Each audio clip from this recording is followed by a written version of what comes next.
শেখ হাসিনার দেশে ফেরা কিংবা তাকে প্রত্যর্পণ চুক্তির আওতায় ফেরানো এই ব্যাপার নিয়ে যখন একেবারে তালগোল অবস্থা, গতকালকেও আমরা বাংলাদেশের পররাষ্ট্র প্রতিমন্ত্রীকে এটা নিয়ে কথা বলতে দেখেছি। এই ব্যাপারগুলো নিয়ে যখন কথা হচ্ছে তখন আজকে বিকেলে পৃথিবীর অন্যতম প্রধান সংবাদ মাধ্যম রয়টার্স তারা রীতিমতো বোমা ফাটিয়েছে।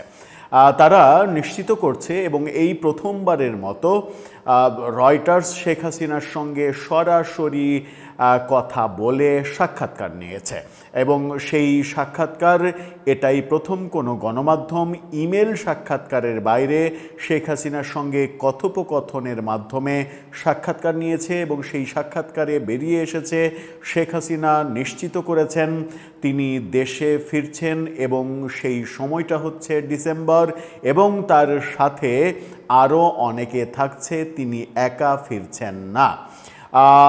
সব কিছু মানে তার মৃত্যুদণ্ড হতে পারে এটা জেনেই তিনি দেশে ফিরছেন, ফেরার চূড়ান্ত সিদ্ধান্ত নিয়েছেন, এই তথ্য রয়টার্স নিশ্চিত করছে। রয়টার্স যখন এই তথ্য নিশ্চিত করছে তখন সিএসবি নিউজ, হিন্দুস্তান টাইমস সহ দুনিয়ার তাবৎ গণমাধ্যমে এটা খবর হতে শুরু করেছে।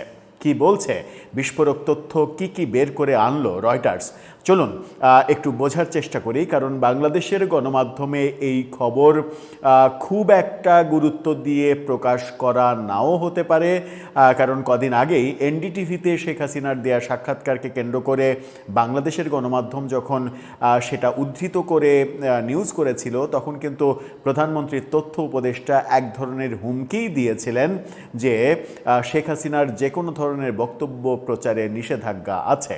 কিন্তু শেখ হাসিনার বক্তব্য কেউই কিন্তু প্রচার করছে না। কোনো একটা গণমাধ্যমে হওয়া খবর সংবাদের গুরুত্ব অনুসারে সেটা রিপ্রিন্ট করছে, এটা কোনোভাবেই কোনো গণমাধ্যমের শেখ হাসিনার বক্তব্য প্রচার হয় না, এরকম বিশ্লেষণও সাংবাদিকদের আমরা করতে দেখেছিলাম।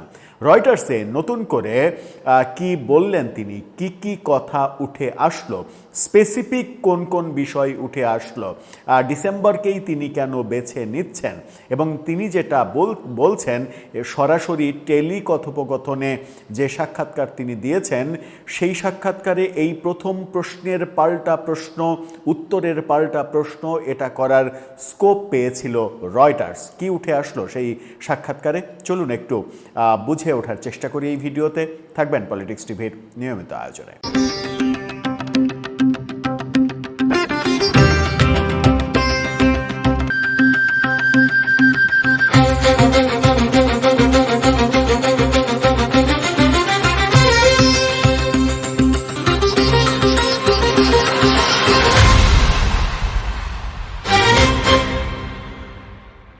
দর্শক, বলছিলাম রয়টার্সের কথা, দুনিয়ার তাবৎ বাঘা সংবাদ মাধ্যমের মধ্যে অন্যতম বড় এবং বলা যায় সবথেকে বৃহৎ সংবাদ মাধ্যম রয়টার্স। সেই রয়টার্স খবর দিচ্ছে এবং তারা দাবি করছে শেখ হাসিনার সঙ্গে 1 ঘন্টারও বেশি সময় তারা টেলিকথোপকথন করেছেন। রয়টার্সের প্রতিবেদক এই কথা বলেছেন, শেখ হাসিনার সঙ্গে কথা বলে সাক্ষাৎকার নিয়েছেন এবং সাক্ষাৎকারের মূল ব্যাপারটা তুলে এনেছেন। রয়টার্স এটা খুবই গুরুত্ব সহকারে প্রকাশ করেছে। রয়টার্স তার মূল যে প্রতিবেদন ওয়েবসাইটে প্রকাশ করেছে সেটা শিরোনামটা দেখে নিতে পারেন। সেখানে তারা বলছে এক্সক্লুসিভ, এটাকে এক্সক্লুসিভ সাক্ষাৎকার বলছে। তারা বলছে বাংলাদেশের Hasina plans December return with party colleagues to surrender, অর্থাৎ তার পার্টির অন্যান্য নেতাদেরকে নিয়ে তিনি সারেন্ডার করার জন্যই ডিসেম্বরে দেশে ফিরবেন এই ঘোষণা দিয়েছেন। তার মানে এখানে একটা নতুন তথ্য আছে, তিনি একা না, তার সাথে তার দলীয় নেতারাও থাকবেন। সেই ক্ষেত্রে কোন নেতাকে তিনি বেছে নেবেন বাংলাদেশে সারেন্ডার করে কারাগারে যাওয়ার জন্য, সেটাই এখন দেখার বিষয়। রয়টার্সের এই প্রতিবেদন আমরা যখন দেখছি তখন রয়টার্স এটা সামাজিক যোগাযোগ মাধ্যমে ফেসবুকেও গুরুত্ব সহকারে প্রকাশ করেছে। তাদের ফেসবুক পোস্টটা দেখে নিন, সেখানেও তারা বলছে exclusive, ousted Bangladeshi prime minister Sheikh Hasina facing a death sentence back home where her party is banned, told Reuters she and senior party colleagues plan to return from exile in India around December and surrender. এই বক্তব্য ফেসবুকে দিচ্ছে এবং তারা যখন এটা প্রকাশ করছে তখন আমরা দেখছি যে আমেরিকা ভিত্তিক গণমাধ্যম সিএসবি নিউজ তারাও এই খবরটা নিশ্চিত করছে। তাদের ফটোকার্ডটা দেখে নিন, সেখানে তারা বলছে ডিসেম্বরেই নেতাকর্মী সহ দেশে ফিরছেন শেখ হাসিনা। তারা রয়টার্সের উদ্ধৃতি দিয়েই এই খবরটা প্রকাশ করছে। এই খবর যখন তারা দিচ্ছে তখন হিন্দুস্তান টাইমসও এটা নিয়ে খবর করছে। হিন্দুস্তান টাইমস সহ ভারতের বহু গণমাধ্যমে এটা প্রকাশিত হয়ে গেছে এরই মাঝে। হিন্দুস্তান টাইমসের শিরোনামটা দেখে নিন, সেখানে বলছে they may kill me, Sheikh Hasina plans December return to Bangladesh, wants death to come on own soil. Hindustan টাইমসের শিরোনামটা এরকম। রয়টার্স কি বলছে? রয়টার্সের প্রতিবেদনে মূল যে 4টা ব্যাপার উঠে এসেছে সেখানে হচ্ছে ক্ষমতাচ্যুত বাংলাদেশি নেত্রী রয়টার্সকে বলেছেন দেশে ফিরলে তার মৃত্যু ঝুঁকি রয়েছে। হাসিনা বলেছেন তিনি ও দলের কর্মীরা স্বেচ্ছায় ফেরার পর আদালতে আত্মসমর্পণ করবে। বলছেন মৃত্যুদণ্ড সত্ত্বেও পরিকল্পিত প্রত্যাবর্তন নিয়ে ঢাকার সঙ্গে কোনো যোগাযোগ নয় শেখ হাসিনা বলছেন, অর্থাৎ তিনি সরকারের সঙ্গে কিংবা ঢাকার সঙ্গে কোনো ধরনের কোনো দফারফা করতে চান না। তারপরে তিনি বলেছেন হাসিনা তার আওয়ামী লীগের ওপর থেকে নিষেধাজ্ঞা তুলে নেওয়ার দাবিও জানিয়েছেন। এবার যাই একটু বিস্তারিততে। ক্ষমতাচ্যুত বাংলাদেশি প্রধানমন্ত্রী শেখ হাসিনা, যিনি দেশে ফিরে মৃত্যুদণ্ডের মুখোমুখি এবং যেখানে তার দল নিষিদ্ধ, রয়টার্সকে বলেছেন যে তিনি এবং তার দলের জ্যেষ্ঠ সহকর্মীরা ডিসেম্বরের মধ্যেই ভারত থেকে নির্বাসন শেষে ফিরে এসে আত্মসমর্পণ করার পরিকল্পনা করছেন। দক্ষিণ এশিয়ার দেশটির দীর্ঘতম সময় ধরে ক্ষমতায় থাকা নেত্রী বলছেন তিনি এবং তার আওয়ামী লীগের সদস্যরা 2 বছর আগে পালিয়ে যাওয়া দেশে স্বেচ্ছায় ফিরে এসে আদালতে হাজিরা দেওয়ার লক্ষ্য নিয়েছেন, অর্থাৎ সিদ্ধান্ত নিয়েছেন তারা আদালতে আত্মসমর্পণ করবেন। এর মাধ্যমে বাংলাদেশ তার সবচেয়ে প্রভাবশালী রাজনৈতিক প্রতিপক্ষের মোকাবেলার পদ্ধতিকে পরীক্ষা করবে। ফিরে এলে তারা আমাকে গ্রেপ্তার করতে পারে, এমনকি মেরেও ফেলতে পারে। এই বৃহস্পতিবার গভীর রাতে এবং শুক্রবার সকাল পর্যন্ত প্রায় 1 ঘন্টা ব্যাপী টেলিফোন সাক্ষাৎকারে বলেন 78 বয়সী এই নেত্রী, অর্থাৎ টেলিফোন সাক্ষাৎকারে যেটা সাক্ষাৎকারটা নেওয়া হয়েছে টেলিফোনে কথোপকথনের মাধ্যমে, এই প্রথম কোনো গণমাধ্যম শেখ হাসিনার সঙ্গে সরাসরি কথা বলল। আর কোনো গণমাধ্যম, বিশ্বের আর কোনো গণমাধ্যম সরাসরি কথা বলতে পারেনি, সবাই ইমেল সাক্ষাৎকার নিয়ে ছাপিয়েছিল। সুতরাং এই সাক্ষাৎকারটার গুরুত্ব অন্যগুলোর চাইতে অনেক বেশি হবে, এটাই স্বাভাবিক।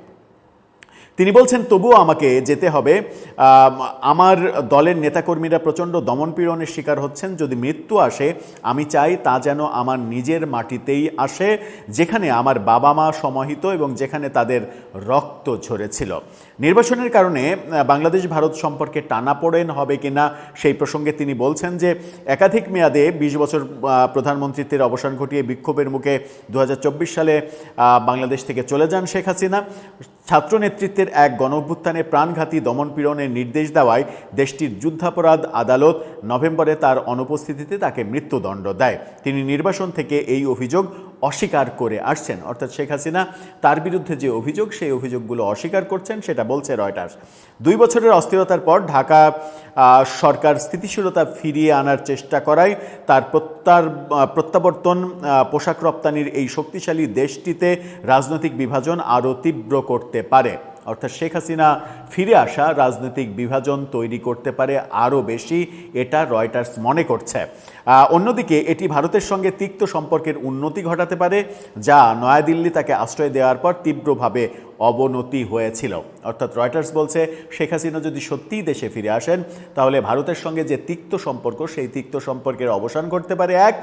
2, শেখ হাসিনা ফিরলে রাজনৈতিক পরিস্থিতি সংঘাতময় হতে পারে, যেটা আমরা একাধিক ভিডিওতে বলেছি যে শেখ হাসিনা ফিরলে বর্তমান সরকার উভয় সংকটে পড়তে পারে। একটা হচ্ছে বিরোধী দলের চাওয়া তার শাস্তি কার্যকর করা, অন্যদিকে শাস্তি কার্যকর করতে গেলে আওয়ামী লীগ যদি মাঠে নেমে যায় তখন পরিস্থিতি ট্যাকেল দেওয়াটাও সরকারের জন্য একটু কঠিন হতে পারে।